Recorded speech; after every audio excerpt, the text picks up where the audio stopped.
First Agraharam தம்பி கடை தான். கிரேடு வந்து 400 சொல்கிறாரு. ஒரு கிரேடுக்கு எவ்வளோ கிலோங்க? 27 கிலோ. தம்பி கடை தான். வாங்க. தக்காளி விலை இப்போ ரொம்ப கம்மியாக இருக்குது ஃப்ரெண்ட்ஸ். வாங்க. நல்ல தக்காளி வச்சுருக்காங்க பாருங்கள். பாருங்கள் கிரேடு கணக்கில் வச்சுருக்காங்க பாருங்கள். ஃப்ரெஷ்ஷாக இருக்குது. கிலோ 40. கேரட்லாம் பாருங்கள் ஃப்ரெண்ட்ஸ், விலை கம்மி விலைக்கு கொடுக்குறாங்க. ஊட்டி உருளை. அக்கா முட்டைக்கோஸ் எவ்வளோங்க? 20. உருளைக்கிழங்கு 30. பீட்ரூட்டு அந்த கேரட் எவ்வளோங்க? 2 கிலோ 50 ரூபாய்க்கு கொடுக்குறாங்க. வாங்க, ரொம்ப கம்மி விலைக்கு கொடுக்குறாங்க. வாங்க. ஃபஸ்ட்டு அக்கறம் சேலம். வாங்க பாருங்கள் எவ்வளோ காய் வச்சுருக்காங்க பாருங்கள் ஃப்ரெண்ட்ஸ். இங்கே பாருங்கள் நாட்டு பொருளங்காய் வச்சுருக்காங்க. நாட்டுக்காயாகவே கிடைக்குது. நாட்டுக்காய் எவ்வளோண்ணா? 40. ஃப்ரெண்ட்ஸ் இங்கே பாருங்கள் நாட்டு பொருளங்காய் பாருங்கள். இல்லை இதுதான் நாட்டு பொருளங்காய். இப்படி இந்த கலரில் இருக்கணும், பச்சை கலரில் இருக்கணும்.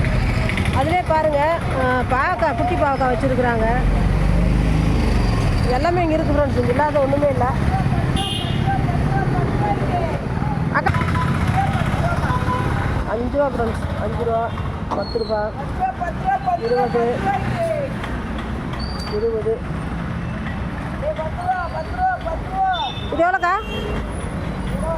20. ஃப்ரெண்ட்ஸ் இங்கே பாருங்கள் எவ்வளோ பெரிய பூ 20 ரூபாய்க்கு கொடுக்குறாங்க பாருங்கள். ஒன்று 2 கிலோ 2.5 கிலோ இருக்குது ஃப்ரெண்ட்ஸ். அதெல்லாம் ரொம்ப கம்மி பாருங்கள். இது 15.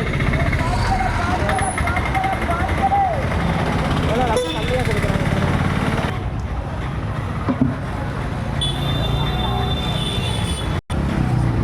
அண்ணா என்ன வியாபாரம் பண்ணுறீங்க? ரேட்டு கம்மி. 400. 400. அதை எடுத்துட்டேன். நீங்கள் எல்லாம் வியாபாரம் பண்ணுறீங்களாண்ணா? நல்லா சேல்ஸ் பண்ணிட்டீங்க. பண்ணியாச்சு. சரி சரி. ஏற்றுமதி ஏற்காட்டுக்குங்களா? எங்கேருந்து எல்லாம் எடுக்கிறீங்க? சேலம். சேலமாண்ணா? என்ன விலைக்கு கொடுக்குறீங்க? 250. 250யா? என்னது? 250.